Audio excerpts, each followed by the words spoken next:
Come கணபதாய நமக. ஓம் நமச்சிவாய நமக. ஓம் நமோ நாராயணாய நமக. ஆடும் பரிவேல் அணிச்சேவல் பாடும் பணியே பணியாயருள்வாய்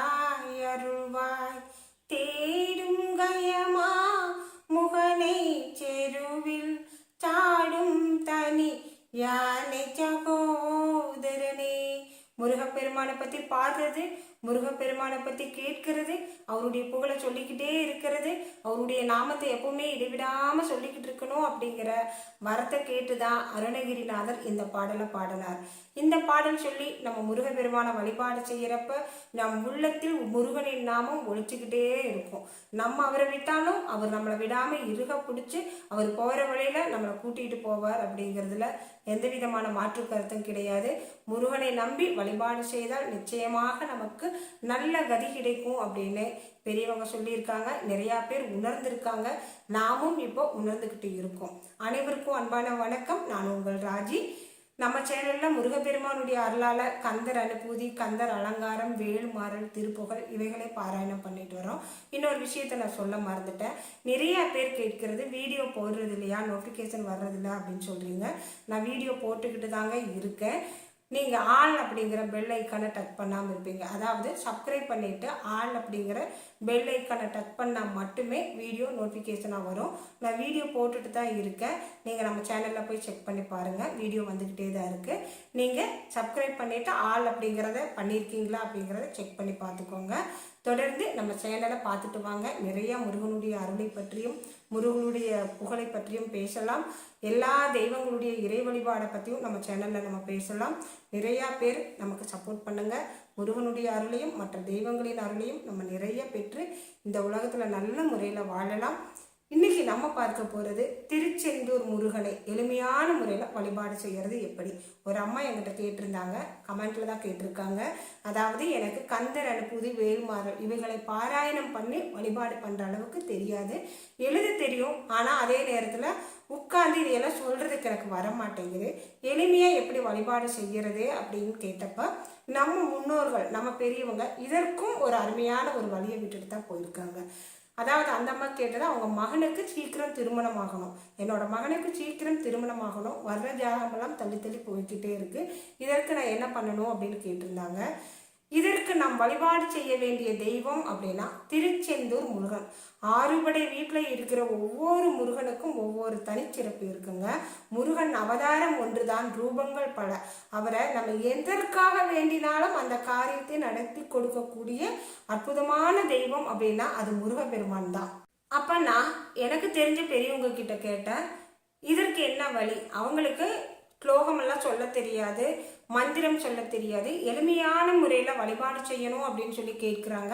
அதற்கு எப்படி வழிபாடு செய்யலாம் அப்படின்னு சொல்லி கேட்டப்ப எனக்கு ஒருத்தங்க பெரியவங்க சொல்லி கொடுத்த வழிபாட்டு தான் நான் இப்போ உங்கள் கூட ஷேர் பண்ணிக்கிறேன்.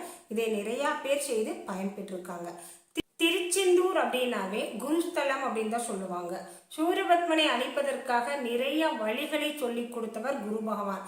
அதனால தான் திருச்செந்தூர் கோவிலில் இன்னைக்கும் சுவாமிக்கு எந்த அளவுக்கு பூஜைகள் சிறப்பாக நடக்குதே அதே அளவு குரு பகவானுக்கும் பூஜைகள் நடக்குமாம். தினம்தோறும் திருச்செந்தூர் முருகனுக்கும் குரு பகவானுக்கும் ஒரே மாதிரி பூஜைகள் நடக்கும் அப்படின்னு சொல்லியிருக்காங்க.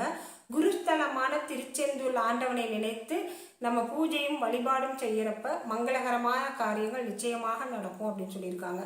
எளிமையான முறையில் எப்படி செய்யணும் அப்படின்னு கேட்டீங்கன்னா, இந்த பூஜைகள் செய்யறதுக்கு சஷ்டி திதி அல்லது கார்த்திகை நட்சத்திரம், செவ்வாய்க்கிழமை, வெள்ளிக்கிழமை இந்த 4 நாட்களில் ஏதாவது ஒரு நாளை தேர்ந்தெடுத்துக்கலாம்.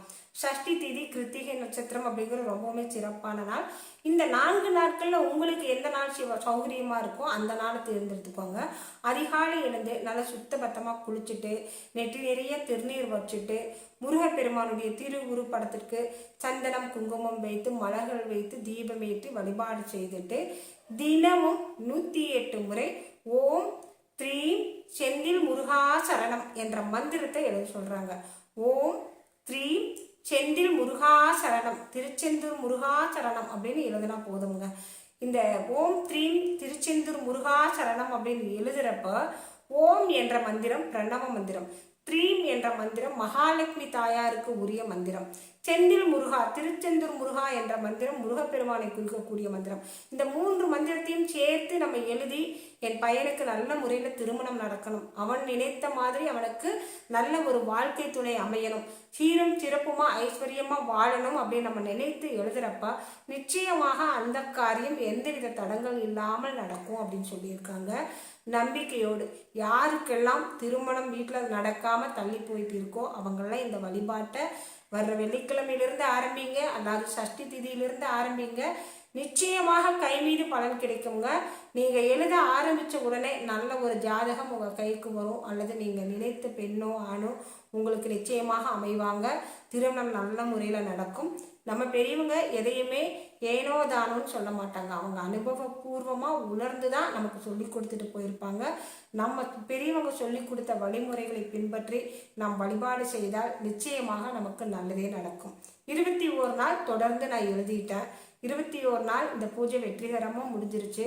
திருமணத்திற்கான ஏற்பாடுகளும் நடந்துட்டு இருக்கு. இப்போ நான் என்ன பண்ணலாம் அந்த எழுதி வச்ச பேப்பரை எல்லாம் அப்படின்னு கேட்டிங்கன்னா, உங்களால் திருச்செந்தூர் முருகன் கோவிலுக்கு செல்ல முடிந்தால் அங்கு சென்று முருகப்பெருமான வழிபாடு செய்துட்டு கடலில் இந்த பேப்பரை எல்லாம் விடலாம். என்னால் அவ்வளோ தூரமெல்லாம் போக முடியாதுங்க, இப்போ போகிறதுக்கான சௌகரியம் இல்லை.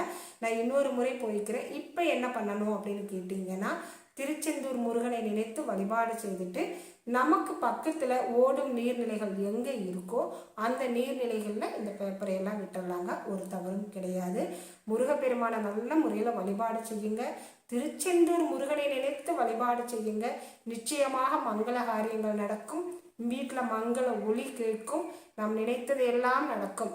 உங்களுடைய துன்பம் பிரச்சனை எதுவாக இருந்தாலும் சரி, அந்த பிரச்சனை நீங்கி போகணும் அப்படின்னும் இந்த வழிபாட்டு செய்யலாம். என்னுடைய பிரச்சனைகள் துன்பங்கள் அனைத்தும் நீங்கி போகணும் அப்படின்னு சொல்லி தினமும் 108 முறை ஓம் சரவண பவ என்ற மந்திரத்தை எழுதலாம். ஓம் த்ரீம் செந்தில் முருகா சரணம் என்ற மந்திரத்தை எழுதலாம். உங்களுக்கு எப்படி எழுதுறதுக்கு சௌகரியமாக இருக்கிறதோ அந்த முறையில் எழுதி முருகப்பெருமான தினமும் 108 முறை நினைங்க. 108 முறை அவருடைய நாமத்தை சொல்லணும் அப்படின்னாவே நமக்கு அவருடைய அருளும் அனுகிரகமும் இருந்தால் மட்டுமே சொல்ல முடியும். முருகப்பெருமானை நினைத்து முருகப்பெருமானை கும்பிடுறது அப்படிங்கிறதெல்லாம் எல்லாருக்கும் கிடைக்காது. கண்கண்ட பக்கமெல்லாம் தெய்வம் இருக்கும், கல் அப்படிங்கிற பக்கமெல்லாம் தெய்வம் இருக்கும். ஆனால் அதை தெய்வமாக நினைத்து நாம் வழிபாடு செய்யணும் அப்படிங்கிற எண்ணம் நம் மனதில் தோன்றணும். நம்ம மனசுல முருகனுடைய அருள் இருந்தால் மட்டுமே, முருகப்பெருமானுடைய அனுகிரகம் இருந்தால் மட்டுமே அவருடைய நாமத்தை நம்மால் 108 முறை சொல்ல முடியும். அவர் இருக்கிற இடத்திற்கு நம்மால் போக முடியுங்க. அதற்கே அவர்கிட்ட நம்ம வழிபாடு செய்யணும். நீ இருக்கிறவங்க என்னை கூப்பிடப்பா, உன்னோட கோவிலையெல்லாம் நான் வந்து பார்க்கணும், உன்னை நான் வழிபாடு செய்யணும், உன்னுடைய நாமத்தை சொல்லணும் அப்படின்னு அவர்கிட்ட அதற்கே நம்ம கேட்டாதான் அந்த வரமே நமக்கு கிடைக்கும். நம்ம வாழ்க்கையில சில நல்ல காரியங்கள் எல்லாம் நடக்கணும், நல்லதே நடக்கணும் அப்படின்னா இறையருள் அப்படிங்கிறது நிச்சயமாக நமக்கு வேணுங்க. இறையருள் இல்லாம நமக்கு எந்த காரியமும் நடக்காது.